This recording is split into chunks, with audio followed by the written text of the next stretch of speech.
Come with me to the future as we have a look at the batteries in EVs, electric vehicles, whether those be cars, buses, trains, planes, scooters, whatever the case may be.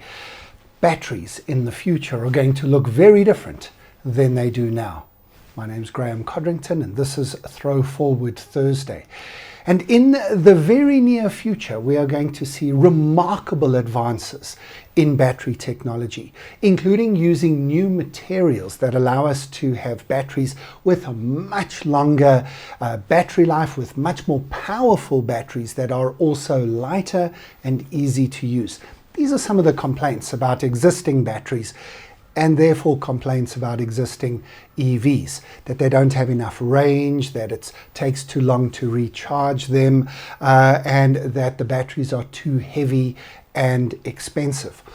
All of those could be solved, will be solved. I don't know how far we have to go into the future, but there are remarkable stories every week coming out of science labs all around the world about everything from getting rid of rare earth minerals and replacing them with things like graphene on the one side, or even sand, although that probably doesn't make its way into a car. There are other innovations about to take place. In fact, some of them we don't have to go into the future to see. But it gets us to change our way of thinking. I love this idea in parts of Asia, where instead of actually recharging the battery in the vehicle, you simply take a new battery and replace it.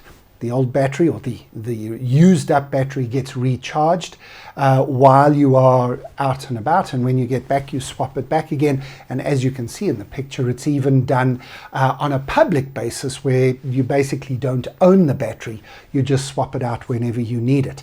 Very smart thinking in terms of solving a problem, not by fixing the battery, but by fixing the infrastructure and system around it. Oh, I love smart people with smart solutions. Of course, that's not really possible with bigger vehicles, heavier vehicles that need bigger batteries, but if scooters can show us it can be done, then we just have to rework the infrastructure on other vehicles to make that a reality as well. I think we're also going to see a combination of technologies in the future, maybe including solar panels and solar type technologies embedded in the vehicles themselves, providing an additional layer of power. We might see things like wind power coming into it as the vehicles move. They're little turbines that create power that at least create a hybrid option with the battery, and it might also be contactless power in the roads that those vehicles actually drive on. All sorts of possibilities are available. So, if you don't mind me being just a little bit grumpy, if you know me, you'll know I'm an upbeat, optimistic, maybe even idealistic futurist, always trying to see the positive and the bright side of any dark futures that might exist. But on this one, my grumpiness is not with the future, it's with the present.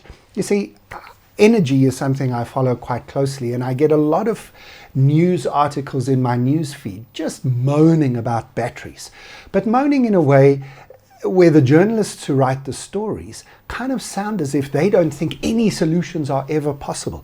Oh, batteries don't give us enough of a charge, so we can't go far enough with our electric vehicles. Woe is us, electric vehicles are doomed. Let's just stick with our gas guzzlers. And maybe there's part of the solution. I wonder how many of those stories are actually in some way planted by the existing car manufacturers and the petrol, diesel, gas companies as a bit of propaganda against what the EV future might hold. Any article which doesn't indicate that current technologies are not the limit of our ability to develop technologies. We are not at the end of the development cycle, we're actually only near the beginning. And there are no problems that exist now that have come up against a natural physical limit. Technology advancement will solve every single problem we can currently imagine, including some of the disposal and recycle issues that I haven't even touched on. So, welcome to the future, where we have solved our battery problem, creating remarkable batteries that are long-lasting, quick-charging, easy to use, light and cheap. And we live in a world that has moved beyond some of our current reliance on fossil fuel-driven vehicles. That's the future I'm hoping for. That's the future I know will come probably sooner rather than later. As always, thank you for joining me in the ThrowForward Thursday studio. I'll see you next week, where we're going to keep on a little mini-series for the next few weeks looking at the future of energy. I'll see you next week.